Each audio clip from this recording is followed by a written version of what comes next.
ورحمة الله وبركاته. إن الحمد لله نحمده ونستعينه ونستغفره ونعوذ بالله من شرور أنفسنا ومن سيئات أعمالنا. من يهده الله فلا مضل له ومن يضلل فلا هادي له. وأشهد أن لا إله إلا الله وحده لا شريك له وأن محمدا عبده ورسوله أما بعد. يا أيها الذين آمنوا اتقوا الله حق تقاته ولا تموتن إلا وأنتم مسلمون. واتقوا الله الذي تساءلون به والأرحام إن الله كان عليكم رقيبا. اتقوا الله وقولوا قولا سديدا يصلح لكم أعمالكم ويغفر لكم ذنوبكم ومن يطع الله ورسوله فقد فاز فوزا عظيما. போற்றுகின்ற புகழனைத்திற்கும் சொந்தக்காரனாகிய எல்லாம் வந்தாக்காரன் சாந்தியும் சமாதானமும் அகிலத்தாருக்கெல்லாம் அற்புறையாக வந்த எம்பெருமானார் நபிகள் நாயகம் ஸல்லல்லாஹு அலைஹி வஸல்லம் அவர்கள் மீதும் அவர்களுடைய குடும்பத்தார்கள் மீதும் அவர்களுடைய சொல் செயல் அங்கீகாரங்களை தங்களுடைய வாழ்வில் இருந்தவரை பின்பற்றி வாழ்ந்து மறைந்த அந்த சத்திய சகாபாக்கள் மீதும் சஹாபிய பெண்மணிகள் மீதும் குறிப்பாக இந்த ஜும்மா கடமையை நிறைவேற்றுவதற்காக அமர்ந்திருக்கின்ற உங்கள் மீதும் என் மீதும் என்றென்றும் நின்று நிலவட்டுமாக என கூறி பிரார்த்தித்த வண்ணம் எனது உரையில் வருகின்றேன். அன்பார்ந்த சகோதர சகோதரிகளே, நமக்கு அல்லாஹ் நம்மை இந்த உலகத்தை படைப்பதற்குண்டான நோக்கத்தை பற்றி சொல்லி காட்டும் பொழுது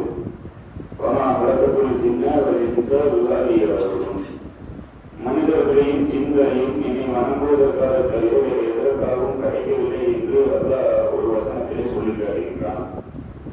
இன்னொரு வசனத்திலே அல்லாஹ் சொல்லி காட்டும் பொழுது வாழ்வையும் மரணத்தையும் பற்றி சொல்லி காட்டுகின்றான்.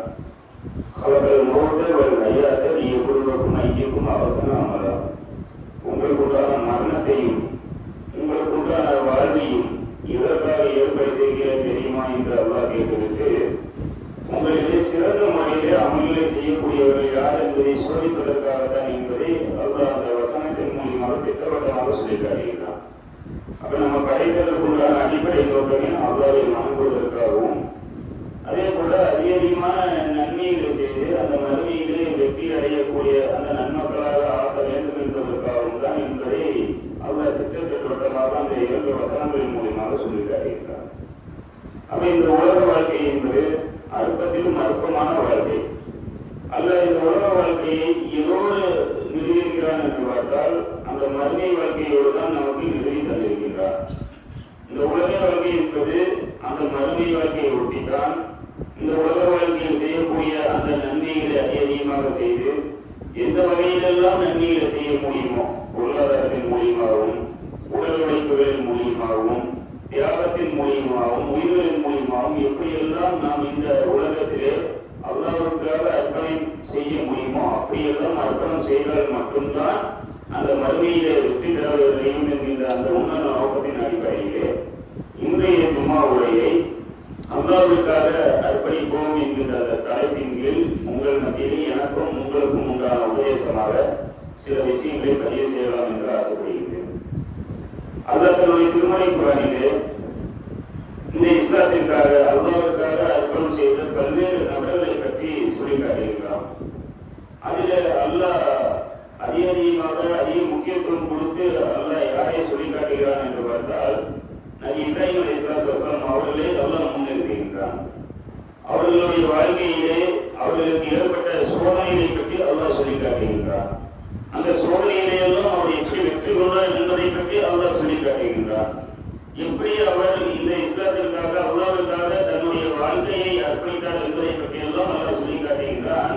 ஒரு வசனத்தில் அல்லாஹ் சொல்லும் போது இப்ராஹிம் ரப்புஹு பி கலிமாத்தின் ஃபஅத்தமஹுன்ன, இப்ராஹிமை அவருடைய இறைவன் பல கட்டளைகள் மூலமாக சோதித்தார். அத்தனை கட்டளைகளையும் அவர் நிறைவேற்றக்கூடியவராக இருந்தார் என்பதை அல்லாஹ் அந்த வசனத்தின் மூலமாக சொல்லி காட்டுகிறார். எப்படிப்பட்ட சோதனைகளை எல்லாம் அல்லாஹ் கொடுத்தான் என்று நீங்கள் அவருடைய வரலாற்று ரீதியாக எடுத்துக்கொண்டு பார்க்கும் பொழுது அவருடைய தந்தையின் மூலமாக சோதித்ததாக அல்லாஹ் ஒரு இடத்திலே சொல்லி காட்டுகின்றார். அவர் தந்தையிடத்திலே அல்லாஹ் ஒருவன் தான், அல்லாஹ்வை தவிர வணக்கத்துக்குரியவன் யாரும் இல்லை என்று சொல்லி காட்டும் பொழுது அவருடைய தந்தை சொல்லி காட்டுகின்றார், உன்னை நான் கல்லால் எறிந்து கொலை செய்வேன் என்று அந்த இடத்தில் அவர் தந்தை சொல்லியதாக அல்லாஹ் பதிவு செய்கின்றார். இது மட்டுமல்லாமல் நீ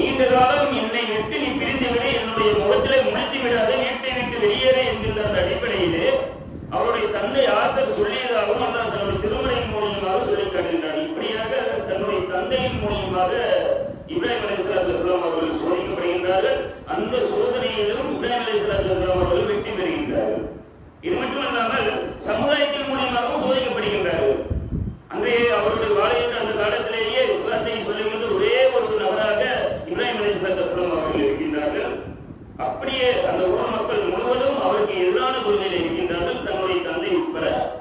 இப்படியான நேரத்திலே இஸ்லாத்தை எடுத்து சொல்லும் பொழுது எல்லோரும் அறிந்த விஷயம் தான். மக்கள் எல்லாம் திருவிழா அந்த இடத்துல இருப்பாங்க, இவர் மட்டும் தனியாக இருப்பார். ஒரு எல்லா சிலைகளையும் உடைத்து விட்டு பெரிய கோடாரியை ஒருவருடைய சிலையில மாட்டி விடுவார். மக்கள் எல்லாம் யார் இந்த இடத்துல இருந்தா, யார் இந்த செயலை செய்தார் என்று கேட்கும் பொழுது ஒரே ஒரு இளைஞர் தான் இந்த இடத்துல இதற்கு எதிராக பிரச்சாரம் செஞ்சுட்டு இருந்தாரு, அது இப்ராஹிம், அவரிடத்துல போய் கேட்போம் என்று சொல்லி காட்டும் பொழுது இந்த ஒரு பெரிய சிலை தான் அத்தனை சிலைகளையும் உடைத்தது. வேண்டும் என்றால் அதனிடத்திலேயே கேட்டுப்பார்கள் என்கின்ற அந்த செய்தியெல்லாம் நமக்கு தெரியும். அப்பொழுது அந்த மக்கள் எதிராக கேட்கும் பொழுது எப்படி சில பேசுவோம், அதற்கானப்ப நான் சொல்றேன், எப்படி சில பேசுவோம். இப்படியாக ஆக்கப்பூர்வமான பதில்களை சொல்லி தன்னுடைய சமுதாயத்திலே ஒரே ஒரு நபராக இருந்தால் பிரச்சாரம் செய்தார் என்பதை அல்லாஹ் தன்னுடைய திருமறை மூலமாக சொல்லி காட்டுகின்றார். இப்படி தன்னந்தனியா ஆளாக இருக்கின்ற அந்த நேரத்தில் தான் அந்த ஊர் மக்கள் எல்லாம் ஒரு மிகப்பெரிய ஒரு நெருப்பு குண்டத்தை ஏற்பாடு செய்து அந்த நெருப்பு குண்டத்திலே இப்ராஹிம் அலைஹிஸ்ஸலாத்து வஸலாம் அவர்களை போடுகின்றார்கள். அந்த சோதனையின் போது கூட அல்லாஹ்விடத்திலே யா அல்லாஹ் என்னை காப்பாற்று என்று பிரார்த்தனை செய்வதை விட அவர் தேர்வு செய்த விஷயம் எது என்று தெரியுமா?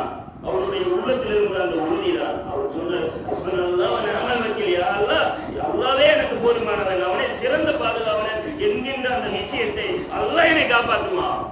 இப்படிப்பட்ட எல்லா சோதனைகளையும் அல்லாஹ்வை முன்னிறுத்தி அல்லாஹ் தான் என்னை பாதுகாப்பான், பாதுகாப்பதில் அவன் தான் போதுமானவன் என்கின்ற அந்த நிலையிலே அவர் இருந்த அந்த சமுதாயத்திலே, அவர் சமுதாயத்தின் மூலியமாக கொடுக்கப்பட்ட சோதனைகளை அவர் வெற்றி அடைந்ததாக அல்லாஹ் தன்னுடைய திருமறையின் மூலியமாக சொல்லி காட்டுகின்றார்.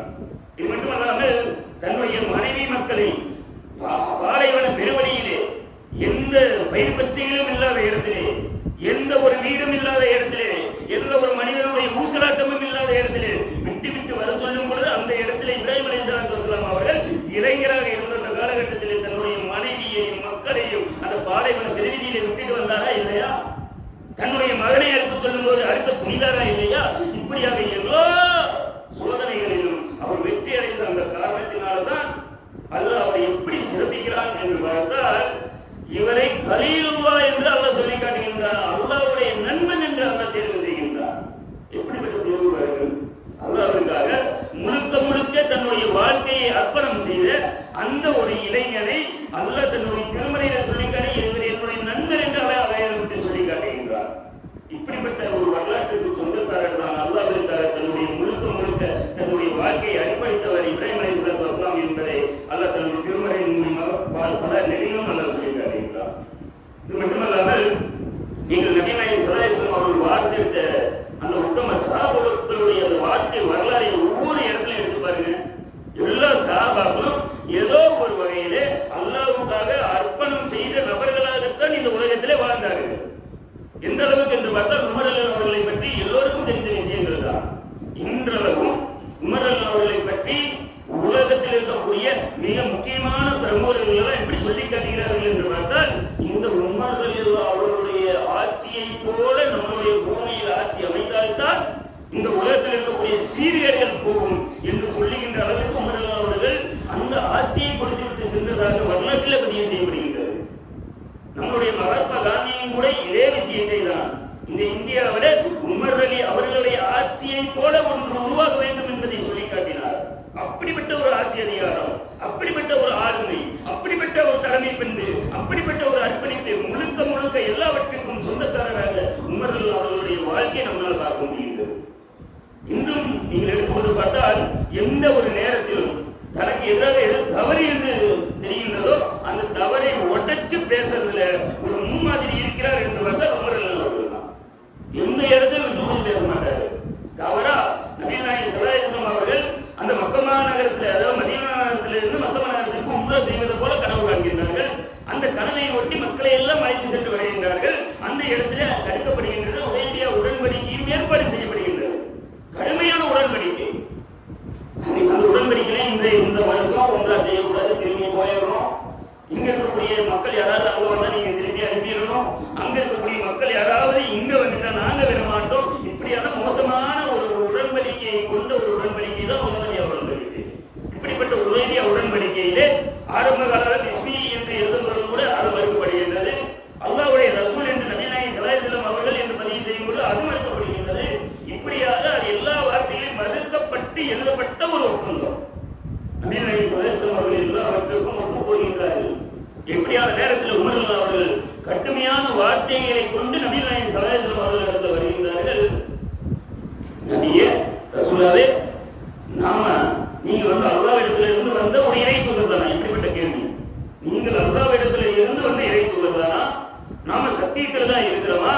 நம்மளை எதிரடியில் இருக்கிறவங்க அசத்தியத்தில் தான் இருக்கிறாங்களா என்றெல்லாம் நபிகள் நாயகம் ஸல்லல்லாஹு அலைஹி வஸல்லம் அவர்களை பார்த்து கேள்வியை கேட்கின்றார். கேட்கும்போது அந்த இடத்துல நபிகள் நாயகம் ஸல்லல்லாஹு அலைஹி வஸல்லம் அவர்கள் கூறியது, உமரே, நான் அல்லாஹ்விடத்தில் வந்த இறை தூதர் தான். அதே மாதிரி நம்ம சத்தியத்தில் தான் இருக்கிறோம், அவங்க அசத்தியத்தில் தான் இருக்கிறாங்க. இந்த உடன்படிக்கை என்பது அல்லாஹ்வுடைய கட்டளையாக இருக்கின்றது. அல்லாஹ்வுடைய கட்டளை நாம் மீற முடியாது என்றெல்லாம் அவர் அந்த இடத்துல பதிவு செய்கின்றார். இந்த இடத்துல நீங்கள் உன்னிப்பாக எடுத்துக்கொண்டு பார்த்தால் நமக்கும் கூட உதவிய உடன்படிக்கை ஒரு தவறாக இருப்பது போல நமக்கு தெரியும். அப்படியான ஒரு உடன்படிக்கை தான் அந்த உடன்படிக்கை. ஆனால் அதன் மூலியமாக பெரும் நன்மைகளை பிற்காலத்தில் அறுவடை செய்கின்றார்கள். ஒரு அமைதியான காலகட்டம், சில காலகட்டம். அப்படிப்பட்ட அந்த உடன்படிக்கையின் போது எதிர்த்து பேசிய துணிச்சலோடு யாராக இருந்தாலும் பரவாயில்லை என்று பேசிய ஒரு நபர் இருக்கிறார் என்று பார்த்தால் அது உமர் அவர்கள் தான். இன்னும் சொல்ல போனால் பத்ர் போர்க்களத்தில் நபிகள் நாயகம் ஸல்லல்லாஹு அலைஹி வஸல்லம் அவர்கள் பல்வேறு மக்களிடத்திலே ஆலோசனைகள் முதலாவதாக பத்ர் கைதியின் சம்பந்தமாக எதிரடியில் இருக்கக்கூடிய அந்த எதிரியை எல்லாம் கைது செஞ்சு வச்சிருக்காங்க 70க்கும் மேற்பட்டவர்களை. அந்த கைதியின் சம்பந்தமாக அபூபக்கர் அவர்களிடத்தில் கேட்கும் பொழுது அவர்களிடத்தில் ஏதாவது பெருந்தொகையை வாங்கிட்டு நம்ம விட்டணும்னு அவர் சொல்றாரு. ஆனா உமர் அவர்கள் என்ன சொல்றாருன்னு சொல்லி பார்த்தா அந்த இடத்துல அவருடைய கருத்து சொல்ல கிடையாது.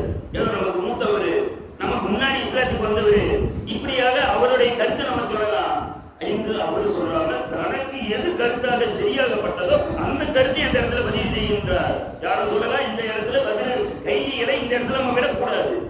இந்த இடத்துல அந்த பதில் கைதியினுடைய மகன் இந்த இடத்துல இருந்த மகன் தான் அப்பனை வெட்டணும், அப்ப இருந்த அப்பன் தான் மகனை வெட்டணும், அதுக்கு கூட பிறந்த சகோதரனை வெட்டணும். இப்படியாக அந்த இடத்துல தெள்ள தெளிவாக உறுதியாக பதிவு செய்கின்றார். அந்த இடத்துல கூட நபிகள் நாயகம் ஸல்லல்லாஹு அலைஹி வஸல்லம் அவர்கள் அவர்கள் சித்திகள் அவர்களுடைய கருத்தை ஏற்றுக்கொள்கின்றார்கள். அல்லாஹ் வேத வசனங்கள் மூலமாக தெளிவுபடுத்துகின்றான். எந்த ஒரு நபிக்கும் அந்த எதிரிகளை கருவறுக்கின்ற வரைக்கும் அவர்களை விடுதலை செய்வது தகாது என்பதை அல்லாஹ் தன்னுடைய திருமறை மூலமாக பதிவு செய்கின்றார். நபிகள் நாயகம் ஸல்லல்லாஹு அலைஹி வஸல்லம் அவர்கள் வருத்தப்படுகின்றார்கள், அழுகின்றார்கள். உமர் சொன்னதுதான் சரியாச்சு.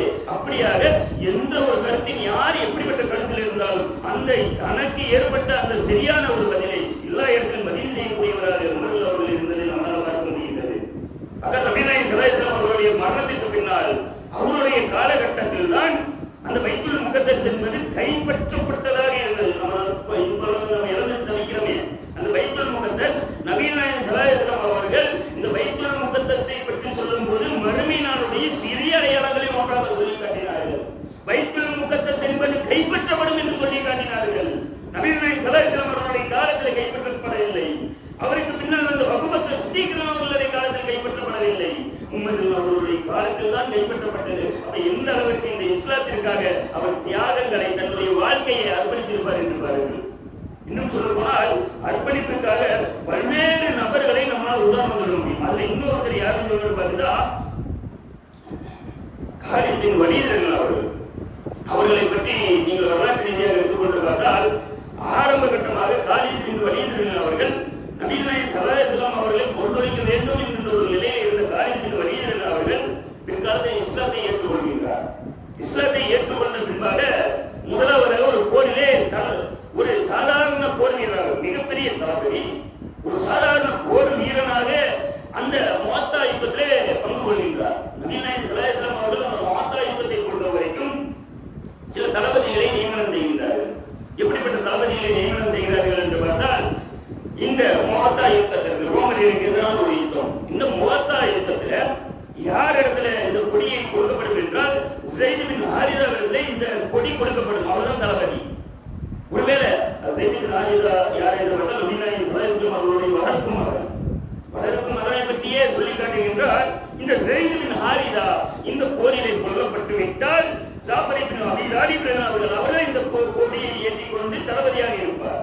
ஒருவேளை ஜாஃபர் இப்னு அபீ தாலிப் கொல்லப்பட்டு விட்டால் அப்துல்லா இப்னு ரவாஹா அவர்கள் இந்த கொடியை ஏற்றிக் கொண்டு அந்த போரை தொடர்வார் என்று நபிகள் நாயகம் ஸல்லல்லாஹு அலைஹி வஸல்லம் அவர்கள் இரண்டு முன்னறிவிப்புகளை பதிவு செய்கின்றார்கள். என்ன முன்னறிவிப்புனா, ஸைத் பின் ஹாரிஸா கொல்லப்படுவார், ஜாஃபர் இப்னு அபீ தாலிப் கொல்லப்படுவார், இறுதியாக அப்துல்லா இப்னு ரவாஹா அந்த கொடியை எடுத்துக்கொண்டு போரிடுவார். எப்படிப்பட்ட போர் தெரியுமா? வெறும் 3000 நபர்கள் இந்த இடத்துல எதிரணியில் இருந்த நபர்கள் ரோமர்கள் 2,00,000 நபர்களுக்கு எதிராக தொடுக்கப்பட்ட போர் தான் அந்த முகத்தா யுத்தம். இப்படி கடுமையான போர். அந்த முகத்தா யுத்தத்தின் போது ஸைத் பின் ஹாரிஸா, அதாவது போர் தொடங்கப்படுகின்றது. நபி நாயகம் ஸல்லல்லாஹு அலைஹி வஸல்லம் அவர்கள் இங்கே இருந்து கொண்டு பக்கம் அது மதீனாவில் இருந்து கொண்டு அங்க நடக்கின்ற எல்லா விஷயத்தையும் பதிவு செய்கின்றார்.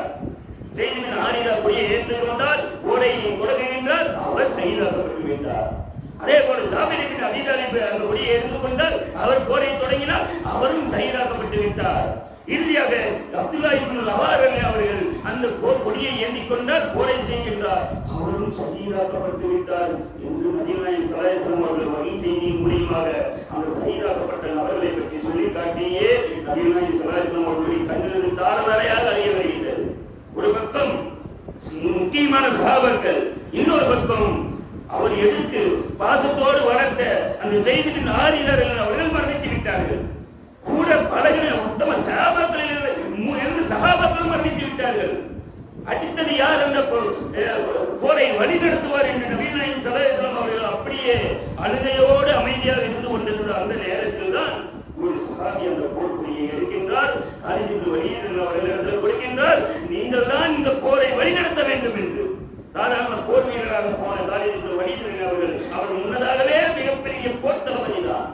அப்படிப்பட்ட போர் தளபதி இஸ்லாத்திற்கு வந்ததற்கு பின்பாக முதலாக போர்க்கொடியை தூக்கியது அந்த முகத்தா யுத்தத்தில். வாளை ஏந்துகின்றார். நபி நாயகம் ஸல்லல்லாஹு அலைஹி வஸல்லம் அவர்கள் சொல்லி காட்டுகின்றார்கள், அந்த இடத்துல இருந்து அந்த போர்க்கொடியை, அந்த வாளை யார் இடத்துல கொடுக்கப்பட்டது என்றால், போர்க்கொடி என்பது அல்லாஹ்வுடைய வாட்களில் இருக்கக்கூடிய ஒருவாறாக இருக்கக்கூடிய அந்த காலித் இப்னு வலீத் அவர்களிடத்தில் இந்த போர்க்கொடி என்பது கொடுக்கப்பட்டு விட்டது.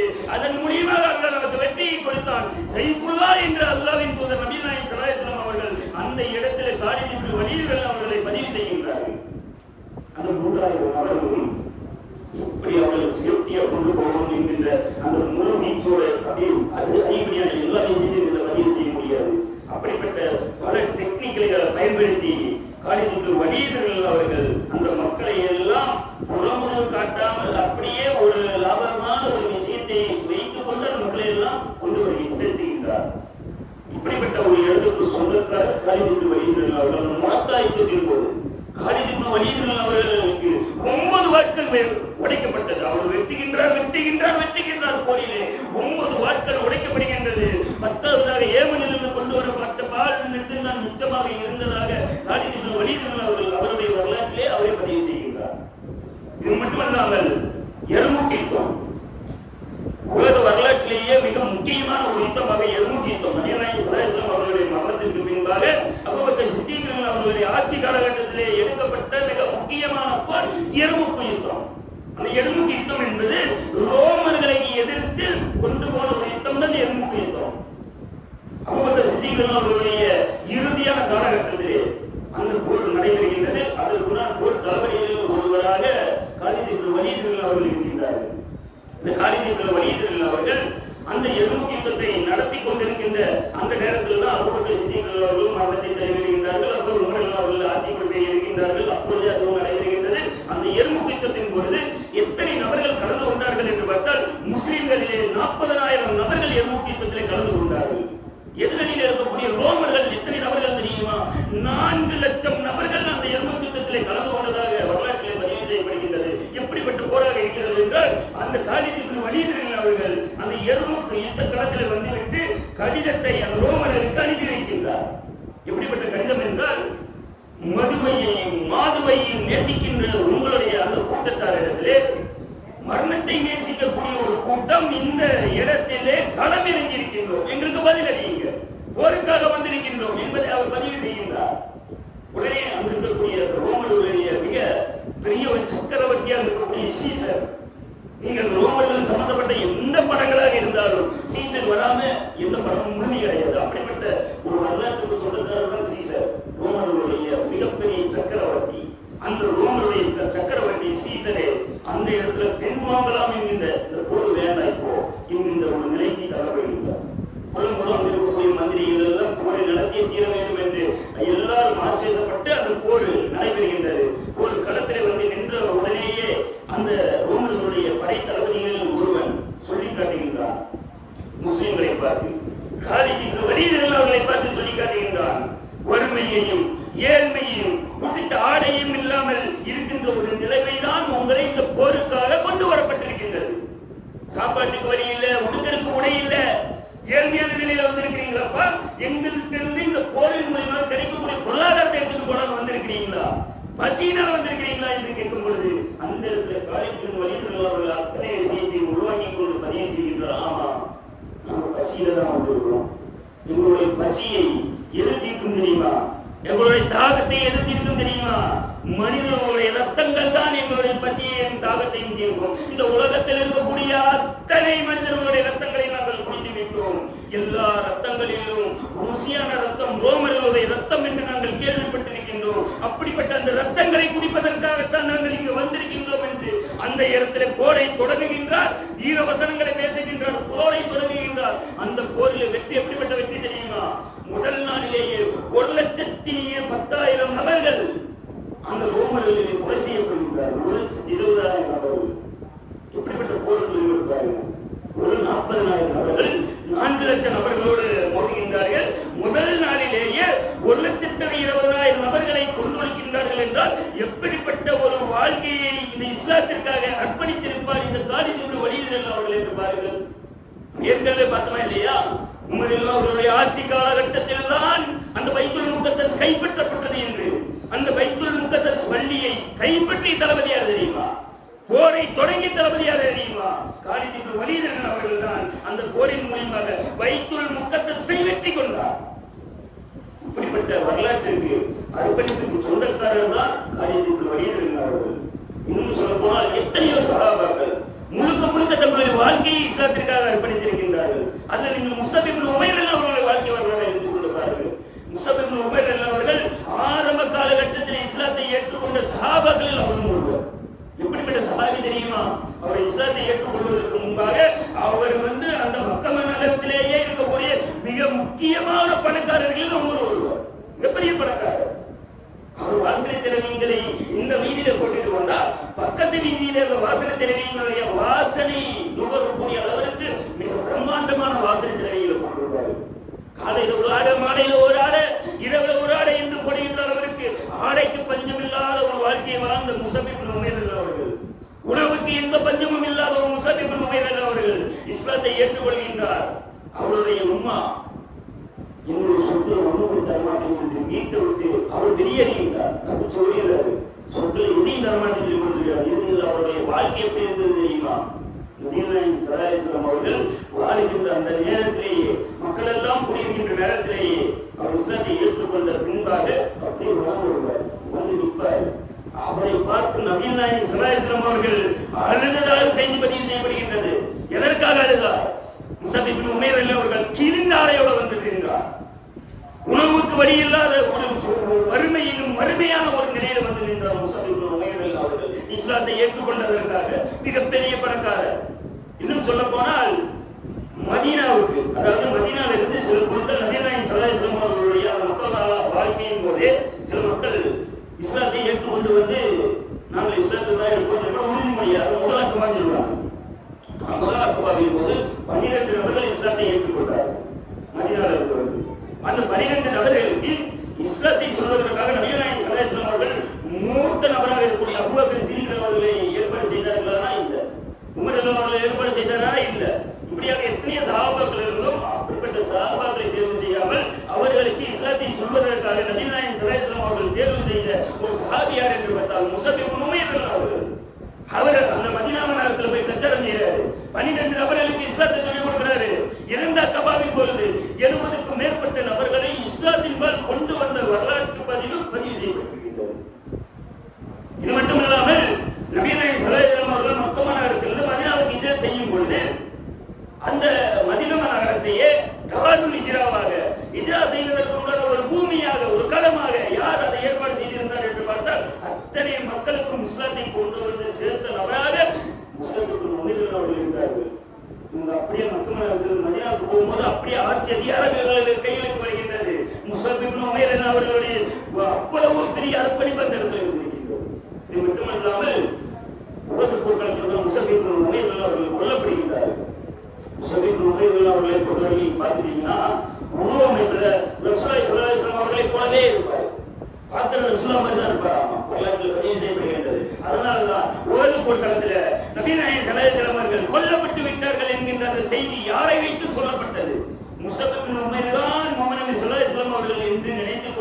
எதிரணியில் இருக்கிறவன் அவரை வெட்டி ஒரு கையை வெட்டுறான், 200 கையை வெட்டுறான். மறுபடியும் கொடியை ஒரு கையில விட்டுட்டு இன்னொரு கையில பிடிக்கிறாரு. இன்னொரு கையை விட்டு போன உடனே தன்னோட கருத்தால அப்படி தாங்கி பிடித்தவர் தான் உமர் அவர்கள். அந்த உலக பொருட்களை செயலாக்கப்படுகின்றார். செயலாக்கப்பட்ட உமர் அவர்கள் அவர்களுடைய ஜனாசாவை கபரில் வைப்பதற்காக கப்பல் எழுதுகிறார்கள். கப்பல் எழுதும்பொழுது தலையை மறைக்கின்றார்கள். கால் தெரிகின்றது. காலை மறைத்தால் தலை தெரிகின்றது. அப்ப உடலை எல்லாம் மறைத்து விட்டு தலையை மறைத்து விட்டு புல்லை கொண்டு அவருடைய காலை மறைத்து அடக்கம் செய்ததாக வரலாற்றிலே பதிவு செய்யப்படுகிறது. இப்படிப்பட்ட ஒரு அர்ப்பணிப்புக்கு சொந்தக்காரர் முழுக்க முழுக்க இஸ்லாத்துக்காகவே அர்ப்பணித்தவர், தன்னுடைய வாழ்க்கையை அர்ப்பணித்தவர், தன்னுடைய இளமையை அர்ப்பணித்தவர், தன்னுடைய பொருளாதாரத்தை அர்ப்பணித்தவர். இது மட்டுமல்லாமல் சுகபோகமான வாழ்க்கையை விட்டுவிட்டு தன்னுடைய வாழ்க்கையை மிகவும் துன்பமான ஒரு காலகட்டத்திலேயே இந்த அல்லாஹ்விற்காக அர்ப்பணித்த ஒரு நபர் தான் முஸ்அப் இப்னு உமைர் அவர்கள். இதுக்கு அடுத்த காலகட்டங்கள் எல்லாம் வருகின்றது. தாபீன்களுடைய காலம், சஹாபாக்களுடைய காலத்துக்கு அப்புறம் தாபீன்கள், தபா தாபீன்கள், பல இமாம்களுடைய காலகட்டம். அதுக்கப்புறம் வந்த ஒரு நபர் யார் தெரியுமா? இன்றளவும் வரலாற்றிலே பேசப்படுகின்ற ஒரு நபர் சுல்தான் சலாவுதீன் அய்யூபி. சுல்தான் சலாவுதீனுடைய அய்யூபிகளை வரலாறு எடுத்து பாருங்கள். நீ யூதர்களுடைய வரலாறு, கிறிஸ்தவர்களுடைய வரலாறை நீங்கள் முழுமையாக படிக்க வேண்டும் என்றால் இந்த சுல்தான் சலாவுதீனுடைய அய்யூபியுடைய வரலாறை நீங்கள் படிக்காமல் முழுமைப்படுத்தவே முடியாது. அப்படிப்பட்ட ஒரு வரலாற்றுக்கு சொந்தக்காரர்.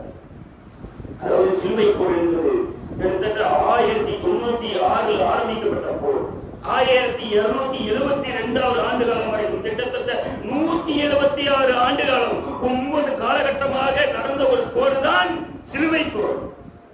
மரத்தின் பெயரால் சிலுவையை வைத்துக் கொண்டு உலகத்தில் இருக்கக்கூடிய பெரும்பான்மையான முஸ்லிம்களை எல்லாம் மலித்தொழித்த ஒரு போர் தான் சிலுவை போர் என்பது வரலாற்றிலே பதிவு செய்யப்படுகின்றது. அந்த சிலுவை போரிலே கிட்டத்தட்ட அந்த சிலுவை போரை பற்றி பதிவு செய்யும் பொழுது இரத்த ஆறுகள் ஓடியதாக பதிவு செய்யப்படுகின்றது. கரண்டை கால அளவுக்கு ரத்தங்கள் ஊரு முழுக்க ஓடியதாக வரலாற்றிலே பதிவு செய்யப்படுகிறது. இன்னும் சொல்ல போனால் அன்றைய காலகட்டத்திலேயே 2.6 மில்லியன், அதாவது எல்லாம் அப்படி அக்யூரேட்டா இல்ல, சராசரியா இவ்வளவு நபர்கள் கொல்லப்பட்டிருப்பார்கள் என்று வரலாற்றில் பதிவு செய்யப்படுது. 2 மில்லியனிலிருந்து 6 மில்லியன் நபர்கள், கிட்டத்தட்ட 20 லட்சத்திலிருந்து 60 லட்சம் நபர்கள் அந்த சிலுவை போரில் கொல்லப்பட்டிருப்பார்கள் என்று வரலாற்றில் பதிவு செய்யப்படுகிறது. என்றால் எப்படிப்பட்ட போரும் பாருங்க. இந்த போராவது 176 ஆண்டுகள் நடந்திருக்கிறதா? எத்தனை தலைமுறைகள், அத்தனை தலைமுறைகள் நடந்த அந்த போரின் பொழுதுதான் கிபி 637 வெற்றி கொள்ளப்பட்ட அந்த பைத்துல் முகத்தஸ் இந்த சிலுவை போரின் போது 1099 காலகட்டத்திலே பைத்துல் முகத்தஸ் என்பது யூதர்களுடைய கிறிஸ்தவர்களுடைய கைகளுக்கு போகிறது. கிறிஸ்தவர்களுடைய கைகளுக்கு அந்த பைத்துல் முகத்தஸ் 637 உமர் ஆட்சி காலத்தில் கைப்பற்றப்பட்ட அந்த பைத்துல் முகத்தஸ் கிறிஸ்தவர்களுடைய கைகளுக்கு கிட்டத்தட்ட 500 ஆண்டுகளுக்கு பிறகாக போகின்றது. அப்படிப்பட்ட அந்த பைத்துல் முகத்தஸை நினைத்தே வாழ்ந்தவர் தான் சுல்தான் சலாவுதீன் அய்யூபி. வரலாற்றில் இடங்களிலே பதிவு செய்யும் பொழுது சுல்தான் சலாவுதீன் அய்யூபி அப்படியே வருத்தப்பட்டவராக இருப்பார். ஏன் சிரிக்க மாட்டேங்கிறீங்க? அவர் பதிவு செய்வார். நான் ஏன் சிரிக்க மாட்டேங்கிறேன் என்றால் பைத்துல் முகத்தஸ் என்பது அடுத்தவன் கையில் இருக்கும் போது எப்படி என்னால் சிரிக்க முடியும்? நம்மளாலே கைகளில் இல்லை என்று சொல்லியே பல காலங்களை அவர் நினைத்து வருந்தி அந்த சிலுவை போரிலே ஒரு போரில் அவர் வெற்றி கொண்டார். கிபி 1187 ஆண்டு, கிட்டத்தட்ட 90 ஆண்டுகளுக்கு அப்புறம் அந்த பைத்துல் முகத்தஸ சுல்தான் சலாவுதீன் அய்யூபி கைப்பற்றார். இந்த அளவுக்கு இஸ்லாத்துக்காக அர்ப்பணம் செய்திருப்பார் என்று இன்றளவும் வரலாற்றில் பேசப்படுகிறது என்றால் அந்த அளவுக்கு இஸ்லாத்திற்காக அதிகம் அர்ப்பணம் செய்த நபர்கள் எண்ணற்ற நபர்கள் இருக்கின்றார்கள். அப்படிப்பட்ட அந்த நபர்களுடைய வாழ்க்கை வரலாறுகளை நம்ம படித்து அதே போல நாமும் இந்த இஸ்லாத்திற்காக அர்ப்பணம் செய்யக்கூடிய நன்மக்களாக அல்லாஹ் உங்களை நம்பி நாக்கி அருள் புரிவானாக அப்படி பிரார்த்தி தரலாம். எனது முதல் ஒரு பூசி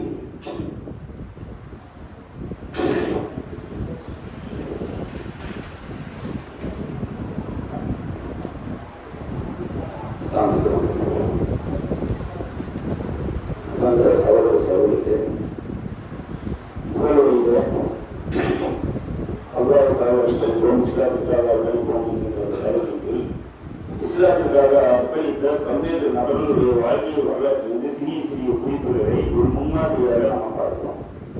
இதனுடைய தொடர்ச்சியாக எதை பார்க்கிறோம் என்று பார்த்தால் இந்த வக்ஃபு திருத்த சட்டம் சம்பந்தமாக சில விஷயங்களை இந்த இடத்துல நம்ம பதிவு செய்திருக்கிறோம்.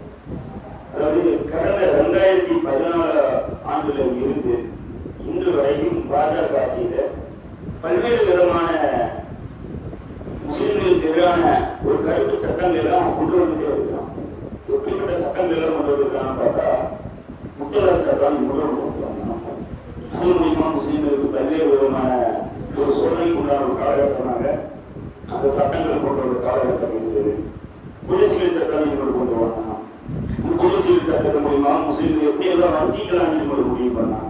குடிசிவில் சட்டத்துல அந்த திருமண சட்டங்களை கொண்டு வந்தான். வயது வரம்பை ஏற்படுத்தினான். முஸ்லிம்களுக்கு அதிகமான துன்பத்தை கொடுத்தான். இஜாப் விஷயமா ஒரு சட்டத்தை கொண்டு வந்தான். அதுக்காக மாட்டுக்கறி பிரச்சனை இந்த நாடு முழுக்கும் அங்கங்க மாட்டுக்கறி வச்சிருக்கான் பல்வேறு நபர்களை கொண்டு வந்தான். பல்வேறு கலவரத்தை உண்டாக்குறான். அதே மாதிரி இப்ப பள்ளிவாசலை கைப்பற்றிய விஷயமாக பாபர் மஸ்ஜிதை கைப்பற்றிட்டான். பாபர் மஸ்ஜித் நம்ம கைவிட்டு போயிடுச்சு. அது கோயிலா மாறிடுச்சு. இது மட்டுமல்லாமல் பல்வேறு ஞானவாதி மசூதிகளுக்கு பல்வேறு பள்ளியை கை வச்சுட்டே இருக்கிறான். இன்னும் பல்வேறு சிக்கலை நமக்கு இவனுடைய பாஜக ஆட்சியில பல்வேறு விதமான நமக்கு சோதனையான ஒரு காலகட்டமாக இந்த பாஜக ஆட்சி இருந்து வருது. இப்படிப்பட்ட இந்த காலகட்டத்தில் தான் வக்ஃபு திருத்த சட்டம் என்பது கொண்டு வந்திருக்கான். வக்ஃபு சொத்துக்களை பொறுத்த வரைக்கும் பார்த்துட்டா இந்தியாவில் இருக்கக்கூடிய அதிகப்படியான சொத்துக்கள் இருப்பது ரயில்வேக்கு, அடுத்தது இந்தியாவுடைய ராணுவத்துக்கு, அதற்கு அடுத்தபடியாக முஸ்லிம்களுக்கு உண்டான நிலங்களாக. அதாவது இந்த சொத்து என்பது இந்திய அரசாங்கம் நமக்கு புரிந்த சொத்து கிடையாது. இந்த சொத்து என்பது நம்மளை ஆண்ட அந்த மூலாயர்கள், முஸ்லிம் மன்னர்கள், முஸ்லிம்கள் நலனுக்காக, அவர்களுடைய கல்விக்காக, அவர்களுடைய அந்த வாழ்வாதாரத்திற்காக, அவர்களுடைய வாழ்க்கை மேம்பாட்டிற்காக, இப்படியாக பல லட்சம் ஏக்கர்களை முஸ்லிம்களுடைய நன்மைக்காகவே அவர் கொடுத்துவிட்டு சென்றிருக்கிறார்கள். அப்படி முகலாயர்களுடைய காலம் தொட்டு சுல்தான்களுடைய ஆட்சியுடைய காலம் தொட்டு அடுத்தபடியாக வந்த ஆட்சியாளர்கள் யாரு? ஆங்கிலேயர்களுடைய காலம். ஆங்கிலேயர்களுடைய காலத்தில் மறுபடியும் இந்த வக்ஃபை கை வைக்கிறாங்க. இங்கு வரும்போது முஸ்லிம்கள் அன்றைய காலகட்டத்தில் போராடி மறுபடியும் சில சட்டங்கள் திருத்தங்களோடு இந்த வக்ஃபு சொத்துக்களை எல்லாம் தங்களுடைய கைவசம் வைத்துக் கொண்டு இந்த அளவுக்கு வந்து கொண்டிருக்கிறார்கள். எத்தனையோ பிரச்சனை இருக்குது, மாற்று கருத்து கிடையாது. அனுபவிக்கின்ற எத்தனையோ மக்கள் மோசமான முறையில் அனுபவிச்சுட்டு இருக்கிறாங்க முஸ்லிம்கிற பேர்ல. இந்த சட்டங்கள் சரி செய்யறது நம்மளுடைய பக்கத்துல இருக்கு. இப்ப இதை இவன் எடுத்துருக்கிறான். அதாவது ஆடு நிறைய ஓனாய் கவலைப்பட்ட மாதிரி இவன் மக்கள் எல்லாம் முஸ்லிம் மக்கள் எல்லாம் கவலைப்படுறாங்க. இப்படி சொல்லிதான் ஒவ்வொரு சட்டங்களையும் கொண்டு வந்து முஸ்லிம்களுக்கு எதிரான சட்டங்களாகத்தான், கருப்பு சட்டங்களாகத்தான் இன்றாலும் கொண்டு வந்து நிறுத்தியிருக்கிறான். ஒருவேளை இவன் கொண்டு வந்த அந்த வக்ஃபு திருத்த சட்டத்தின் மூலியமாக ஒருவேளை அந்த சட்டத்தை அமல்படுத்திட்டான். ஆனால் இந்த அளவுக்கு நடைமுறையில் வந்துட்டு இல்ல. ஒருவேளை நடைமுறையில் வந்துருச்சுன்னா, ஒவ்வொரு பக்கமும் வந்துருச்சுன்னா எப்படிப்பட்ட சூழ்நிலையில நம்ம சந்திக்க முடியும் என்றால் அதிகப்படியான பள்ளிவாசல்கள் வக்ஃபுக்கு தான் சேர்த்திருக்கிறோம். ஒரு காலகட்டத்தில் ஒரு பள்ளிவாசல் போய் சேர்ந்து நம்ம வருத்தப்பட்டு இருந்தோம். அப்படிப்பட்ட அந்த ஒரு பள்ளிவாசல் போனதுக்கு அவ்வளவு வருத்தப்பட்ட மக்கள் இப்போ எத்தனை பள்ளிகளை வேண்டுமானாலும் கை வைக்கலாம், எந்த பள்ளியை வேணாலும் நம்ம எடுத்துக்கலாம், முஸ்லிம்களுடைய எந்த சொத்துக்களை வேணாலும் நம்ம சூறையாடலாம் என்கின்ற அளவுக்கு உண்டான ஒரு சட்டம் தான் இந்த வக்ஃபு திருத்த சட்டம். இந்த சட்டத்தின் மூலியமாக அதிகமான தீமைகளை தான் தர முடியும்.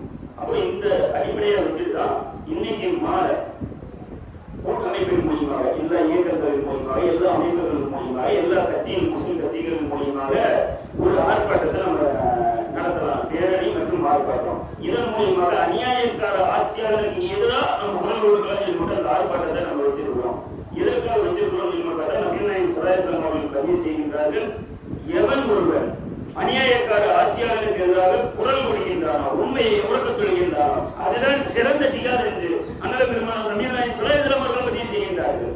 அப்ப நம்ம ஜிகாத் செய்யணும்னா நமக்கு ஆசை தானே, அல்லாஹ்வுடைய வழியில போரிடணும்னா நம்ம ஆசை தானே, அல்லாஹ்வுடைய வழியில நம்மள உயிரை கொடுக்கணும்னா நமக்கு ஆசை தானே. அப்படிப்பட்ட ஒரு வாய்ப்பாகத்தான் இப்படிப்பட்ட போராட்டங்கள் இருந்து கொண்டிருக்கின்றது. அப்படிப்பட்ட போராட்டங்கள் மூலியமாக அல்லாஹ்வுக்காக அர்ப்பணிக்கக்கூடிய மக்களாக அல்லாஹ் உங்களையும் என்னையும் ஆக்கியர்கள் முடிவாக முடிவு செய்கின்றேன். வாய்தான் அல்ஹம்துலில்லாஹி ரப்பில் ஆலமீன். அஸ்ஸலாமு அலைக்கும் வரஹ்மத்துல்லாஹி வபரகாத்துஹு.